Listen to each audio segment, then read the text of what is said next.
अस्सलामुअलैकुम, welcome to my channel.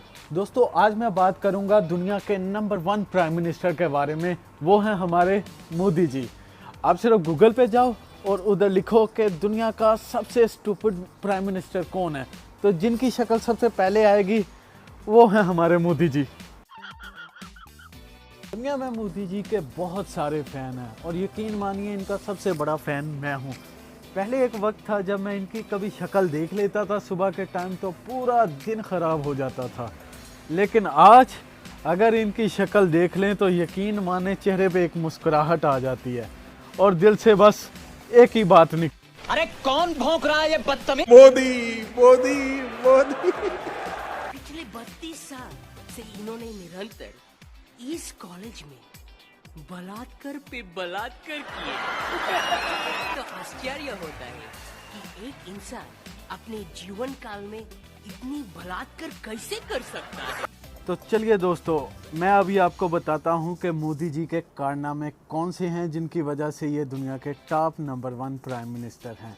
इनका सबसे पहला जो कारनामा है वो इंडियन इकॉनमी की मां बैन करना है। पहले इंडिया दुनिया का टॉप का मुल्क था जिसकी इकॉनमी सबसे ज़्यादा ग्रोथ कर रही थी। इनकी इकॉनमी का ग्रोथ रेट 9 पॉइंट से ज़्यादा था और फिर हमारे मोदी जी ने चमत्कार पे चमत्कार करना शुरू कर दिए। इनके चमत्कारों की बदौलत आज इंडिया का जीडीपी ग्रोथ रेट 5 पॉइंट से नीचे आ चुका है। और बात यहीं तक नहीं रुकी, अभी 2020 में मज़ीद 40 लाख इंडियन लोग अपनी नौकरियों से हाथ धो बैठेंगे सिर्फ हमारे मोदी जी की वजह से। बाकी हम सबको मोदी जी की इज्जत करनी चाहिए, इनकी जय जयकार करनी चाहिए, क्योंकि इन जैसे बच्चे दुनिया में बहुत कम पैदा होते हैं, क्योंकि इनके पैदा होने से पहले ही इनकी माएँ इनको मार देती हैं।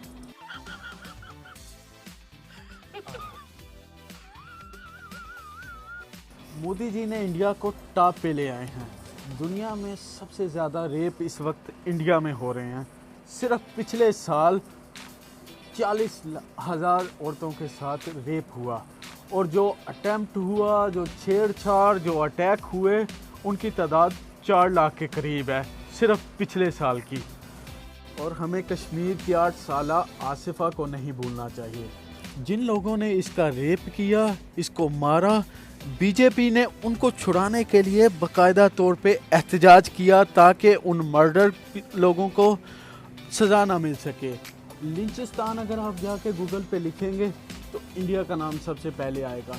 यहाँ पे लो कास्ट यानी दलित घोड़ा नहीं पाल सकते, दलित आदमी मंदिर में नहीं जा सकता, दलित कोई भी ऐसा काम नहीं कर सकता, हत्ता कि अगर इनके बराबर में आके बैठ जाए तो वो भी तौहीन है, उसको डंडों से मार देना चाहिए।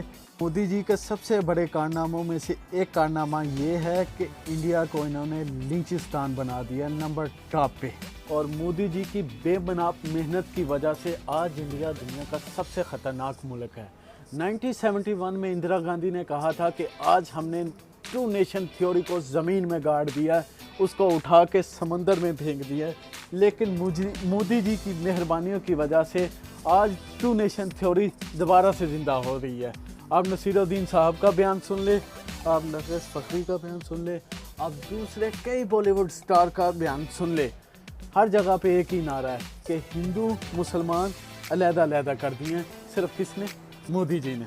और इस कारनामों में मोदी जी का साथ दे रहा है इंडिया का मीडिया। इंडियन मीडिया की माने तो मोदी जी 100 साल के बाद अमर हो जाएंगे, यानी ये मरेंगे नहीं बल्कि 100 साल के बाद इच्छाधारी नाग बनेंगे, इच्छाधारी सांप बन जाएंगे, उसके बाद फिर से 100 साल जी के दोबारा से इंसान बन जाएंगे।